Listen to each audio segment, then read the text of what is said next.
안녕하세요. 저는 30대 평범한 여자이고 결혼 전에 마케팅 회사에서 근무했고 그만뒀다가 지금 다시 일하고 있습니다. 왜냐하면 저는 얼마 전 이혼을 했거든요. 이렇게 사연을 쓰는 이유는 전 시어머니의 이야기를 좀 해볼까 해서 글을 보내요.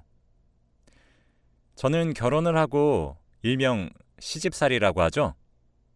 시댁 식구들의 괴롭힘을 견디지 못하고 시댁 사람들에게 통쾌한 복수를 한 뒤 그 집을 뛰쳐나왔습니다. 저는 결혼 전엔 직업도 괜찮았고 일찍 결혼한 주위 친구들의 모습을 보면 딱히 행복해 보이지 않아서 결혼 생각은 일절하지 않고 있었죠. 저는 비혼주의였고 엄마와 단둘이 살고 있기 때문에 평생 그렇게 엄마와 행복하게 살고 싶었거든요. 결혼 생각 없던 저에게 남편은 정말 열심히 대시했습니다.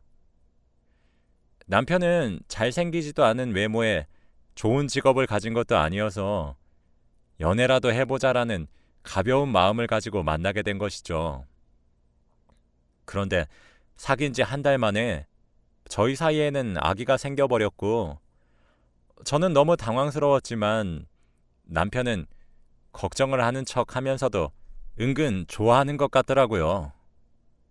아무튼 생명을 지울 수는 없으니까 계획보다 조금 빠르게 결혼을 하게 되었고 저희 엄마는 늘 제 선택을 존중해 주시기 때문에 결혼한다고 했을 때 축하를 해 주었습니다. 그런데 시댁 부모님들을 처음 뵈었을 때 저를 보는 눈빛이 이상했어요. 저도 어디서 나름 꿀리지 않는 직업과 외모를 가지고 있어서 그런 대우를 받은 적이 없는데 시댁 사람들은 뭐가 그렇게 잘났는지 저를 보자마자 팔짱을 끼고 제 몸을 위아래로 훑으면서 째려보더군요. 시댁에 시어머니와 시누이 둘뿐입니다. 시아버지는 남편이 어릴 때 이혼을 하셔서 다른 지역에서 거주하시고 연락도 안 한다고 하네요. 가자마자 시댁에서 식사를 하게 되었습니다. 그래, 임신을 했다고? 네. 왜 이렇게 빨리 임신했니? 그게 저도 잘... 우리 아들 그렇게 데리고 가고 싶었니? 네? 저를 처음 본 순간부터 무례한 말들을 잔뜩 내뱉으셨고 마치 제가 남편과 결혼을 하려고 일부러 임신을 했다고 생각을 하시더군요. 전 처음 뵌 어른 앞에서 말대꾸를 할 수 없어 조용히 입을 다물고 있었습니다. 시누이는 옆에서 나 고모하기 싫은데 나이 먹는 기분이잖아 라며 시댁 사람들은 제 임신을 그렇게 반가워하는 것 같지 않았죠. 그래도 저는 좋게 생각하려고 막상 아기가 나오면 다들 좋아해 주실 거라는 생각이 들었습니다.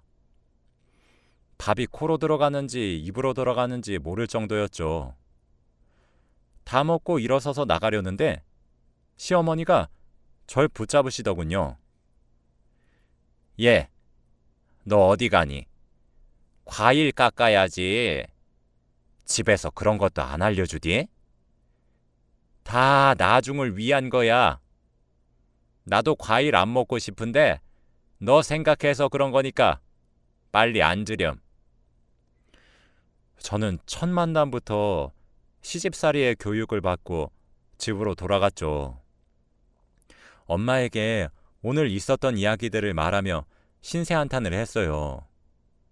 하지만 엄마는 사돈이 다 너를 위해서 그런가 봐.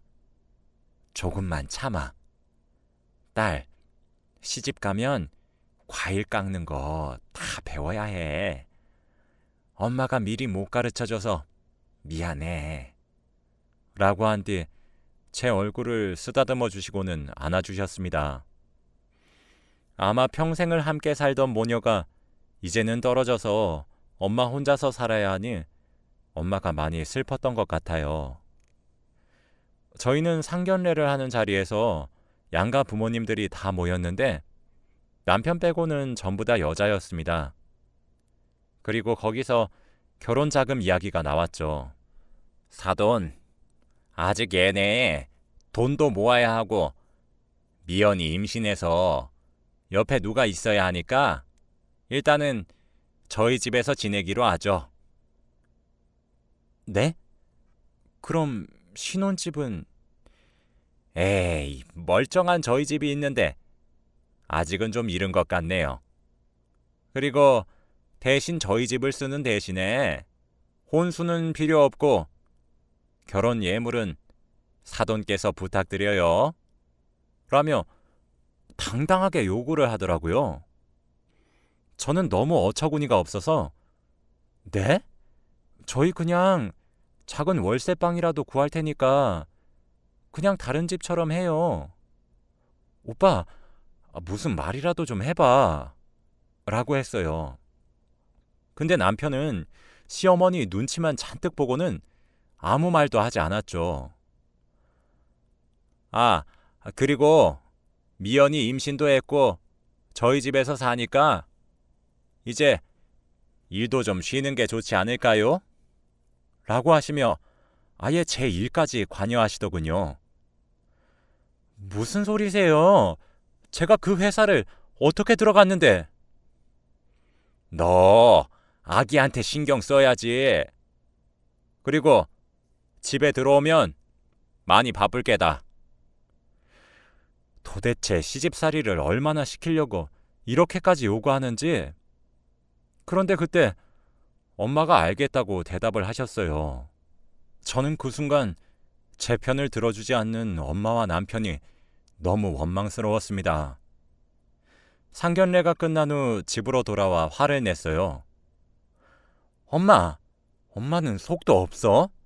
저거 누가 봐도 우리 예물 시어머니가 가져가겠다는 거잖아. 딸, 진정해. 너 거기 분위기 못 봤어? 거기서 우리가 안 된다고 하면 패로 말할 사람이야. 내가 그렇게 해야 네 시집살이가 편해진다고. 너 무조건 거기서 정신 똑바로 차리고 살아야 한다. 네 애만 보면서 살아. 거긴 아무도 네 편 없을 거야. 엄마는 저에게 시집살이를 하면서 절대 기죽지 말고 오로지 제 뱃속에 있는 아이만 생각을 하고 살라고 했습니다. 아마 엄마는 미래를 예측하셨던 것이겠죠. 엄마도 시집살이의 괴롭힘을 견디지 못하고 이혼을 해서 아마 경험에서 우러나오는 조언이 아니었을까 싶네요. 그렇게 저희는 속전속결로 결혼식을 올리는 동시에 저는 직장을 간두었는데 제가 워낙 일을 착실히 잘했기 때문인지 함께 일한 동료들과 선배들이 미연 씨, 그래도 일하고 싶으면 언제든 돌아와도 돼. 라고 제 손을 꽉 잡으시며 말했어요. 저는 너무 감사했고 마치 도살장에 끌려가는 느낌으로 그 지옥 같은 시댁에 입성했습니다. 처음에는 저를 반갑게 맞아주시며 아유, 우리 며느리 왔네. 라고 하신 뒤 저를 꼭 안아주셨어요. 도대체 시어머니의 어느 장단에 맞추어야 하는 건지. 아무튼 그날은 잘 넘어갔죠. 하지만 저는 다음 날부터 꼭두 새벽부터 일어나서 밥을 차리고 청소도 하고 그렇게 살았습니다. 일도 안 나가고 집에만 있으니 시어머니와 함께 있는 시간이 부쩍 늘어났죠. 저는 남편과 시누이가 출근하면 그때부터 집안일을 하기 시작합니다. 그런데 시어머니는 제가 임신한 몸을 이끌고 엎드려서 바닥에 걸레질을 하고 있는 모습을 소파에서 다리를 꼬고 팔짱까지 끼고 앉아서 감시를 하시더군요. 이렇게 해라 저렇게 해라 명령까지 하면서 말이에요. 마치 저를 가정부 취급하듯 대하셨죠. 야, 여기 먼지 쌓였네. 와서 닦아. 아직까지 거기 닦고 있으면 어떡하니? 빨리 닦고 설거지 하렴. 저는 그 순간 아, 이게 시집살이구나 했습니다. 그런데 너무 황당한 건 시어머니가 독실한 불교 신자세요. 그래서 방에 조그마한 불상이 있는데 항상 저보고 예, 이리로 와봐라 하고 부르셔서 갔더니 세상에 글쎄 임산부인 저더러 불상에 대고 108배를 하라고 시키시는 게 아니겠어요? 전 너무 황당했어요. 네? 지금 여기서요? 그래, 너도 이 집안의 사람이 됐으면 우리 집안의 전통을 따라야지. 저는 기독교였고 한 번도 그런 절을 해본 적이 없어서 거절했습니다. 하지만 소용없었죠. 어머니, 저 기독교인데 이젠 불교로 바꾸렴. 기독교가 뭐니? 저는 강제적으로 종교를 바꾸었고 매일 청소를 하고 불상 앞에서 108배를 하는데 홀몸으로 해도 너무 힘든 것을 임신을 한 채로 하라고 하시니 정말 죽겠더군요. 몰래 몇 개씩 줄이려고 했는데 시어머니는 제 옆에서 제가 땀을 뻘뻘 흘리며 절을 하시는 모습을 지켜보면서 숫자를 세고 계시더군요. 정직하게 108번의 절을 해야 했죠. 너무 힘들고 다리도 너무 아프고 배는 점점 불러오니 절을 하는 게 너무 힘든데 시어머니는 제가 힘들든지 말든지 전혀 상관을 하지 않았어요. 그래도 그것까지는 몸만 힘든 거니 좀 낫습니다. 어느 날은 제가 남편과 시누이가 오기 전에 저녁 밥상을 준비하고 있으면 얘야, 내가 오늘 조개 된장국이 먹고 싶네. 내가 조개를 워낙 좋아해서 말이야. 듬뿍 넣어주렴. 라고 메뉴를 정해주셨고 저는 고분고분 말을 들었어요. 그날 저녁은 조개를 잔뜩 넣은 된장국을 만들었죠. 남편과 시누이가 퇴근을 하고 4명이서 식탁에 앉아 밥을 먹었어요. 그런데 갑자기 시어머니가 콜록거리시더니 얼굴이 금세 붉어지셨고 몸에는 두드러기 같은 것이 나더라고요. 남편과 시누이는 너무 놀라며 엄마 왜 이래? 라고 했어요. 남편은 탁자 위에 놓여있던 제 된장국을 보고 당신 미쳤어? 엄마 조개 알레르기 있단 말이야. 우리 엄마 죽게 하려고 아예 작정을 했구나 너. 하며 화를 냈죠. 알고 보니 시어머니는 조개 알레르기가 있으셨고 저에게 일부러 된장국을 끓이라고 시키신 뒤 가족들의 관심을 끌기 위한 거였죠. 어머니는 갑자기 눈물을 흘리시며 아이고 며느리가 시어머니 죽이려고 하네. 아이고 나 죽네 나 죽어 라며 불쌍한 눈물 연기를 하셨고 시누이는 저에게 언니 요리를 하기 전에 못 먹는 게 있는지 확인을 해야 하는 게 기본 아니에요? 어떻게 기본도 없어요? 라고 시어머니를 챙겼어요. 저는 거기다 대고 아니 시어머니가 저한테 조개 듬뿍 넣어달라고 하셨잖아요. 라고 했는데 남편과 시누이는 저를 무시하는 눈빛으로 쳐다보며 너 지금 그걸 핑계라고 하니? 엄마 조개 드시면 거의 죽을 정도로 아프신데 목숨 걸고 조개 된장국을 드신다고? 진짜 당신 실망이다. 라며 쏘아붙이더군요. 저는 어머니의 맹연기에 아무 말도 하지 못했고 저는 남편과 시누이가 저를 보면서 화를 내고 있을 때 시어머니의 얼굴을 보았더니 저를 비웃고 있었습니다. 저는 속에서 천불이 났지만 그래도 아기 낳으면 나간다 라는 신념 하나로 버티기로 했죠. 그렇게 며칠이 지나고 어머니가 밖에서 친구분한테 양념게장을 선물로 받아오셨습니다. 저는 음식 중에 게장을 정말 사랑하는데 이렇게 맛있는 게장을 받아오셔서 너무 좋았죠. 아침 밥상에 게장을 잔뜩 쌓아서 올리고 제가 젓가락을 들고 먹으려고 하니 시어머니가 절 말리더라고요. 얘야, 내가 네 거는 더 맛있는 걸로 따로 준비했단다. 우선 우리 딸이랑 아들만 먹이고 출근시킨 뒤에 우리끼리 따로 먹자꾸나. 라고 하시면서요. 저는 시어머니가 따로 게장을 빼놓으신 거는 본 적이 없었는데 그래도 저를 위해 준비해 주셨다고 하니 기분은 좋았죠. 시어머니의 말을 듣고 남편과 시누이는 아, 엄마, 우리는 자식도 아니야? 당신은 좋겠다. 진짜 이런 시어머니가 어디 있어? 에휴, 언니는 맨날 실수만 하는데 엄마가 보살이다 보살. 이렇게 시누이가 싫은 소리를 해도 더 맛있는 게장을 먹을 수 있다는 생각에 기분이 나쁘지 않았습니다. 그렇게 두 사람을 출근시키고 저는 밥상을 치우지 않은 상태로 시어머니에게 어머니, 제 게장은 어디 있어요?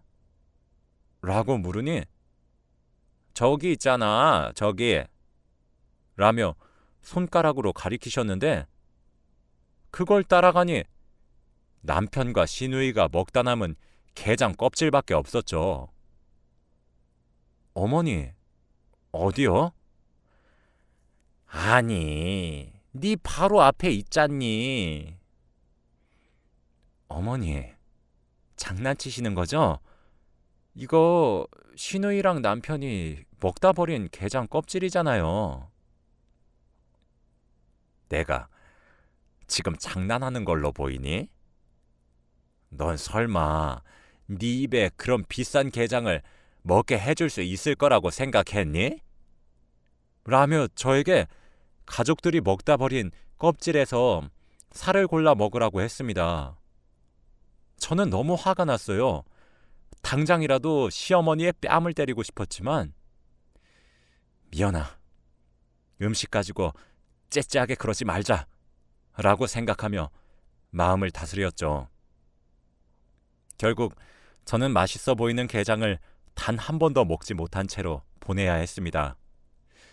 저는 점점 배가 많이 불러와서 제 몸을 움직이기도 힘든데 계속 집안일을 하고 108배를 하는 게 너무 힘이 들었어요. 시어머니께 어머니, 저 이제 몸이 제 몸 같지 않아서 조금만 쉬다가 하면 안 될까요? 라고 물었죠. 당연히 안 된다고 미쳤냐고 하실 게 뻔했지만 그래도 물어라도 보아야겠다는 생각이었는데 시어머니는 신기하게 그래, 많이 힘들지? 홀몸이 아닌데 내가 간식 차려주마 라며 저를 이해해 주셨죠. 저는 이게 무슨 일인가 싶었고 정말 오랜만에 아침에 침대에 누워 쉬고 있으니 시어머니가 저에게 간식까지 가져다 주시더군요. 저는 어머니 너무 감사해요. 안 그래도 출출했는데 잘 먹을게요. 라고 한 뒤 시어머니가 주신 음료와 간식을 모두 먹었죠. 그런데 그 뒤부터 계속 배가 아프고 속이 안 좋으면서 토를 하는 게 아니겠어요. 그래서 아까 어머니께서 주신 음식들을 다시 보기 위해 주방으로 갔는데 아무리 찾아도 음식은 없었습니다. 그래서 체한 줄 알고 다시 방으로 돌아가려던 순간 분리수거통에 있던 음료와 간식들을 보았죠. 저는 이게 무슨 영문인가 싶어 그것들을 들고 살펴보았더니 이게 무슨 일인지 그 음식들은 유통기한이 모두 지난 음식들이었습니다. 이제는 하다하다 며느리한테 상한 음식까지 먹으라고 쥐어주셨던 거예요. 어머니, 이게 뭐예요? 아까 주신 음식들 다 상한 거잖아요. 그게 왜? 그럼 네가 진작에 잘 알고 먹었어야지. 넌 우리 집에 있는 음식들도 죽이 아까운 존재야. 어디서 굴러 들어온 주제에 우리 집 음식에 손을 대? 너는 우리 식구들이 남은 음식만 먹고 상한 음식만 먹으렴. 어떻게 이런 악담을 내뱉을 수 있는지 제가 차라리 홀몸이면 모를까. 제 뱃속에는 생명도 자라고 있는데 손주를 전혀 생각하지 않으시는 시어머니가 너무 싫었습니다. 저는 정신을 똑바로 차려야 되겠다고 다시 한 번 더 다짐을 했고, 제가 떳떳하게 이 집에서 나가면 시어머니를 이길 수 있다고 생각했죠. 그렇게 시간이 지나고 추석이 다가왔어요. 저는 집에서 제사상을 다 차리고 잡일들을 하며 어머니가 아무 잔소리도 하실 수 없을 정도로 완벽하게 일처리를 했죠. 확실히 흠을 잡을 게 없으니까 시어머니는 잔소리를 전혀 하지 않으셨죠. 그리고 저는 추석 당일이 지나고 친정집에 가기 위해 준비를 하고 있었죠. 시어머니가 제게 얘야, 너 어디 가니?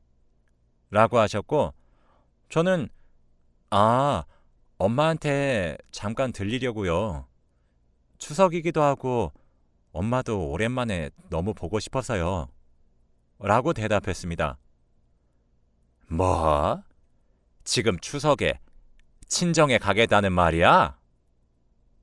네, 제사도 다 끝냈고 오늘 할 일은 다 했거든요. 가봤자 엄마 하나 있는 집안은 뭐 하러 가니? 니네 엄마는 너 하나 없으면 못 산다냐? 아휴, 그 엄마의 그 딸이라고 하더니 모녀끼리 잘 논다, 잘 놀아. 그래서 못 배운 집안 사람은 드리는 게 아닌데. 아휴, 내 팔자가 그렇지 뭐. 웬 이상한 게 들어와가지고는. 아휴. 시어머니는 저희 집안에 대해 폭언을 하시면서 저희 엄마를 너네 엄마라고 칭하셨죠. 저한테만 화를 내시고 못되게 구시는 건 제가 다 이해했지만 그래도 하나밖에 없는 저희 엄마를 건드리는 건 도저히 참을 수 없었죠. 어머니, 대체 저한테 왜 이러세요? 제가 뭘 그렇게 잘못했다고 이러시는 겁니까? 그리고 저희 엄마가 뭘 그렇게 잘못했는데요.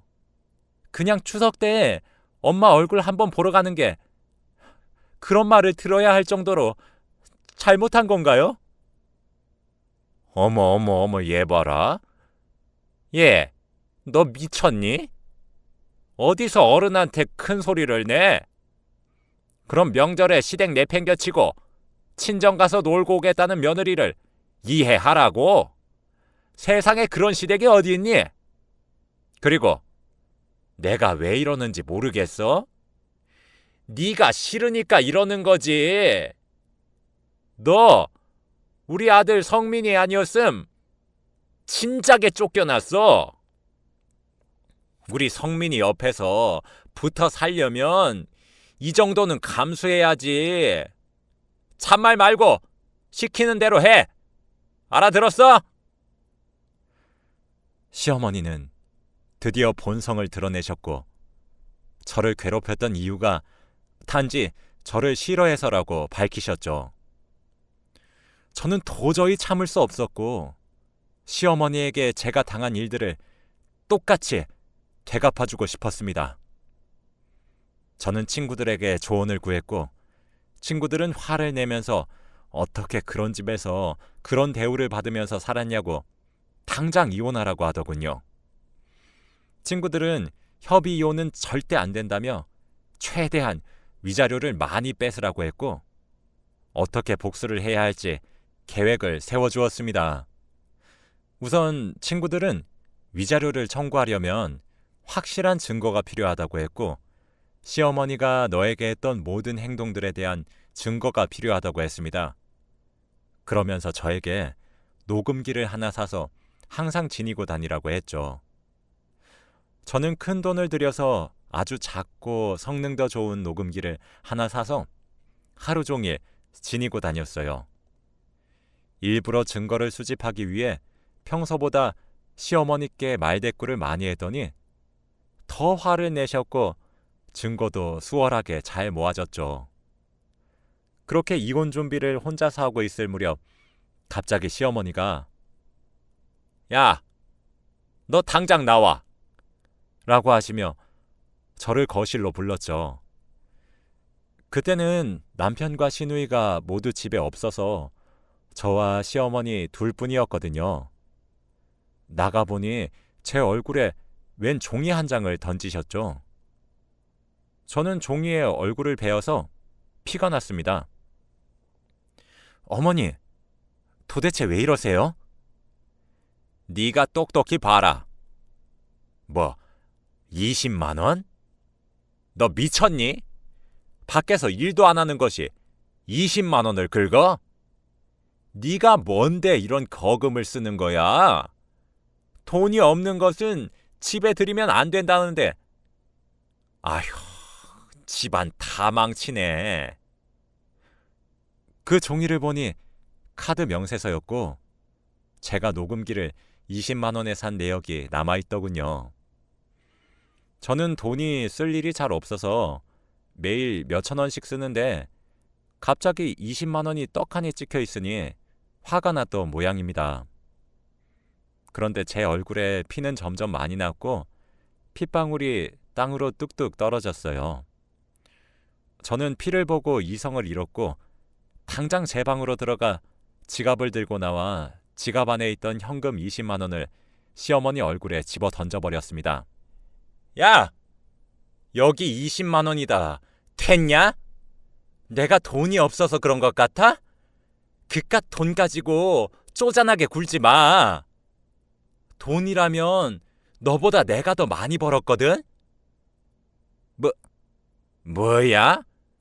너 지금 시어머니한테 너라고 했니? 그래. 시애미가 시애미다워야 대접을 하지. 이건 뭐 유치원도 아니고. 그냥 이혼할 테니까 평생 아들, 딸이랑 행복하게 사세요. 그리고 손주 보실 생각 절대 하지 말고 아시겠어요? 내 아이가 이런 할머니 가지고 있다고 생각하니 쪽팔려서 원. 저는 그 뒤로 짐을 싸서 친정으로 돌아왔습니다. 엄마는 제 이야기를 듣고는 오히려 잘했다고 칭찬을 해주었고 저는 다음날 날이 밝자마자 이혼 전문 변호사를 찾아갔고 이때까지 녹음한 파일들을 다 들려주었어요. 변호사분께서는 미연 씨, 이 정도 증거면 이혼은 수월할 것 같은데 위자료는 시어머니 상대로 청구하는 건 어때요? 라고 제안하셨어요. 들어보니 요즘은 세상이 많이 좋아져서 저처럼 시어머니의 괴롭힘에 이혼을 하게 된 경우에는 남편이 아니라 시어머니 상대로 위자료를 청구할 수 있다고 하더군요. 저는 고민할 틈도 없이 시어머니에게 위자료를 청구하기로 결심했어요. 저는 저번에 그만두었던 회사에 일하던 선배에게 전화를 해서 다시 일하고 싶다고도 얘기했어요. 미연 씨, 내가 얼마나 기다렸는데 미연 씨만큼 일을 잘하는 후배가 없어. 라며 복직을 환영해 주셨습니다. 남편은 제가 아무리 시어머니에게 당한 말을 했을 때도 믿어주지 않았다가 녹음본을 듣고는 그제서야 미안하다며 자기는 입이 10개라도 할 말이 없다고 순순히 이혼 서류에 도장을 찍었습니다. 이혼 진행 과정 중에 제가 시어머니에게 위자료를 청구하니 시어머니는 펑펑 우시며 저에게 두 손을 싹싹 빌었지만 저는 그동안 당한 고통들을 되새기며 흔들리는 마음을 바로잡았습니다. 아직도 그때 카드 명세서 종이에 베인 흉터가 얼굴에 남아있는데 그때만 생각하면 아직도 속에서 천불이 나요. 그래도 할 말은 하고 나온 것 같아서 찝찝한 마음은 들지 않습니다. 결국 시어머니는 대출을 하시면서 위자료를 지불하셨고 그 집안 사람들은 저를 절대 찾아오지 않으셨죠. 그렇게 혼자서 만삭이 되고 엄마와 같이 산부인과에 가서 아기를 낳았고 제가 일을 하는 동안에는 엄마가 제 아이를 봐주시고 퇴근 후에는 제가 아이를 돌봐요. 저는 지금 한부모 가정으로 아이를 키우고 있고 누구보다 아빠의 빈자리를 느끼지 않을 만큼 엄마가 할 수 있는 노력은 다 할 겁니다. 제 이야기는 여기까지이고 들어주셔서 감사합니다.